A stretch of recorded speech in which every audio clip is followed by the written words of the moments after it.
大禹、大护法已经过去7年了。经过7年的时间，不思凡导演的视角变得更加开阔。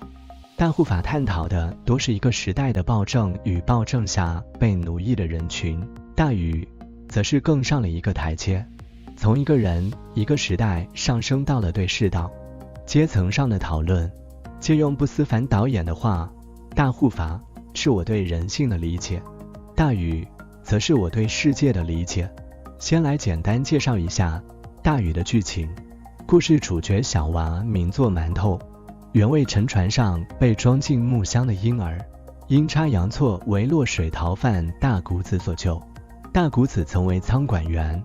多年前因军阀家宅为叶灵人纵火焚其仓库时，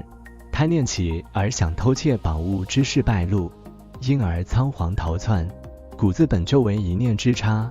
其本非恶人，得遇孤阴，善念复起，颠沛流离，含辛茹苦，欲其成人。多年来未被官差拘捕，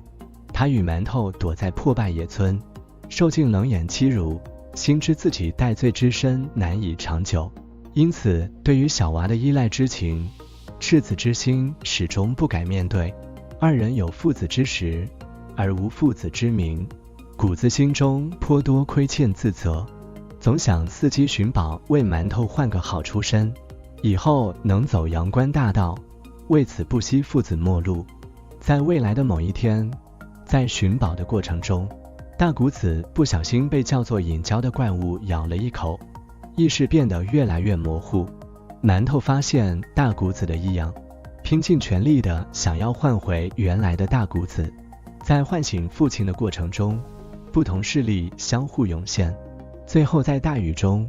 迎来了与怪物的终极对抗。接下来说一下自己关于这部电影的几点想法，说的不对的地方还请各位观众多多见谅。第一点想法，馒头代表了什么？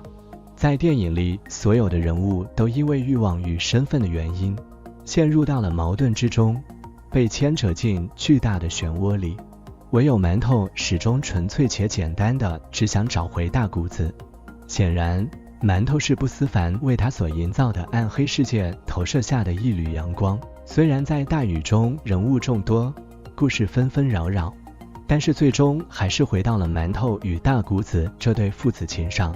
大谷子一心想要为馒头找到叶灵段，而馒头只想大谷子能够一直陪伴着他，即使过风餐露宿一样的生活，也满是充实与快乐。而馒头就像一种希望，照亮了大谷子，也将苍穹撕开了一道裂缝，让一场瓢泼大雨来洗涤这个世界。它具有毁灭性，所以充满阵痛，就像结局时想要留住大谷子的馒头，被黑雾灼伤，却依然不肯放手。抵抗黑暗的是一种全盘托付的纯粹情感，而我们可能再也回不到那种纯粹，但是依然会热泪盈眶。我们曾经何尝不是一个与馒头一样的简单孩童，却曾在成长的过程中，慢慢被裹挟进复杂的成人世界，并开始生出欲望的花朵，进而把这个世界搅得更为混沌。第二点思考，片名大雨到底有什么隐藏含义呢？不思凡不久前解释过，自己曾从乡村的大雨中领悟了自然带来生命的力量，同时也体悟到老子所说的天地不仁，以万物为刍狗的无情，于是产生了对一个不公道的世界的想象。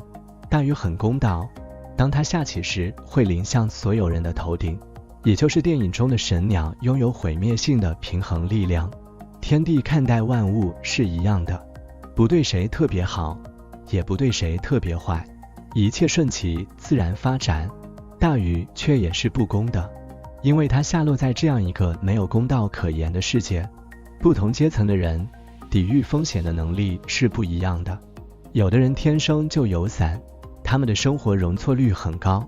有的人却只能赌命而活，他们唯一能靠的就是彼此的爱。此外，大禹也象征着一次重启循环的机会，它洗刷着世间的所有罪恶，而当罪恶在临时，它又会落下，恰似善与恶的循环。我们这个世界不可能只有干净，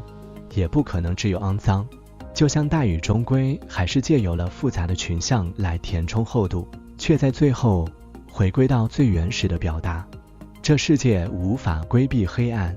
但总也有阳光，就像黑夜与白昼的交替。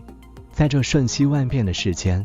总有倾盆大雨，也有雨过天晴。